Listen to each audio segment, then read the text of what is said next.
Hello, my name is Bendistis, and this is a video lecture on writing legal letters, right? The key with writing legal letters is that this is a primary form of communication that is used by lawyers everywhere, right? Before getting into the relationship advice that is duly noted above, I just want to point out something that's very specific about legal letters, which never underestimate the power of getting a letter from a lawyer. Right? I often have this joke with my family and friends where it says everybody gets one free angry letter. Where if your landlord is being a jerk, if you're getting a letter from a debt collector, if your bank won't pay you back, I'm more than happy to write letters for people because there is a value in getting a letter from a lawyer that it moves forward more than just an angry letter from a customer or let's say an Amazon review might get. So never discount the value of these, right? In regard to that, if you are a paralegal, if you're a young lawyer, I just want to point out one quick thing that deals with something I learned when I moved to living together with my wife, right? So when we moved in, she owned our house, and I had moved in after she had lived here for a very long time. Now, my assumption is when I moved in is that I was going to be behind the eight ball when it came to chores. It was just going to be a thing that I assumed would happen.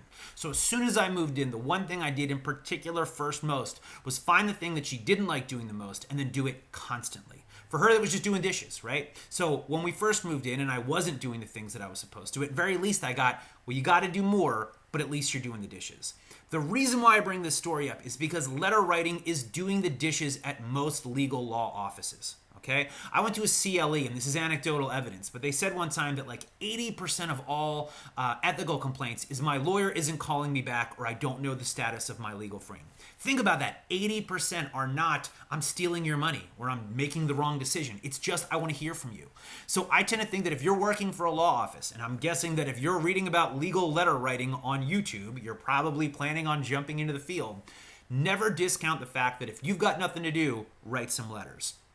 If you've got a client who's calling and isn't getting called back, write a letter. Write a letter on behalf of somebody. Do whatever you can because getting something in print and having a paper file of something has incredible value across the board, right? So the value in letter writing is not just on making sure you're corresponding and you've read about in your text this week. It really is just being particular with it's a skill you should highlight, right? If you've got a resume and you want to send something out and you've done letters in class, include the letters in there because I tend to think that if you're able to prove that you can write legal letters, we'll hire you, right? I mean, I worked at a law office where we hired somebody who was a waitress because we proved that she could deal with angry people, right? I mean, that literally was the qualification. So if you, one, are a waitress or a waitor and you've dealt with something in retail, don't forget to highlight the value of what you have. And I think that letter writing is something where people write letters in law school, they write letters in college, but they never highlight that on their resume, right? So make sure that that's included.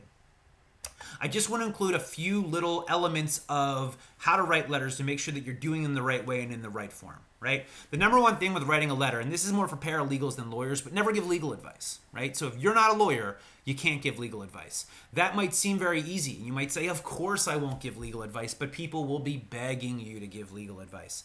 Commonly when you're involved with a lawyer, it's usually one of the worst things that's ever happened to you. So you're looking for comfort in one way or another. And if you're the paralegal answering the phone, you have to make sure that you have the diligence not to give it than somebody else, right? Especially if you're writing a letter. Now, if you write a letter for somebody else and they sign it, do what you must. But if you're signing a letter and you're not a lawyer, you can't give legal advice.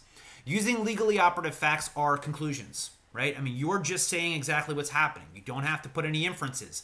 I would say just get rid of all the adjectives, right? Because nothing has to be clearly wrong or really a problem. Like, just include exactly what you know, right?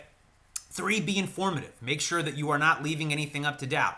If you don't tell someone where they have to be, if you don't specifically let them know what they need to do, they're probably not going to do it, right? So if you are looking for something, tell them where to mail it and give them a time period, right? If they have to go to trial, give them the date of the trial, the time of the trial, the court of the trial, the address of the courthouse, because you have to make sure people show up. And you might think to yourself, well, how is it possible that people don't know their court dates? It happens all the time that you go to court and people say, hey, we sent them a letter, but they're not here, and it becomes a thing. So just make sure you're including more information than less, provided it's just legally operative facts. Writing for your audience, if you're writing a demand letter, if you're writing a correspondence, if you're writing an opinion letter, you got to really sort of develop the way your law is. If you're writing to a person, you be a little bit more explanatory. You might give them some context of what a summary judgment is or what an appeal is. Whereas if you're writing to a lawyer knows. right? Finally, review before sending. There is nothing worse than having typos in your letters because they stand forever. Therefore, before sending something out, just double check it, right? Read it out loud, I find, is a really beneficial thing because sometimes I speak faster than I think. So if you're able to sort of read something out loud, you'd be surprised at how many errors jump out and the things that you can really be particular with. So that's a key thing that I just want to point out that can be helpful, right? So as you're putting these together, you're putting your assignments for this week, just make sure you're focused on the details, right? For example, if you've looked in your Blackboard assignments and noticed that all the letterheads are from Bill S. Preston Esquire, and you said to yourself, isn't that the name of Alex Winter from Bill and Ted's Excellent Adventure? You've got a good attention for detail, and you might be a good letter writer. Thank you guys very much for watching this video. If you like this, please check out my other videos on YouTube, or please check out my podcast, which is The Citizen's Guide to the Supreme Court. It's on iTunes, Stitcher, Google Play, the internet, right? So I hope you guys learned something, and I'll see you guys later.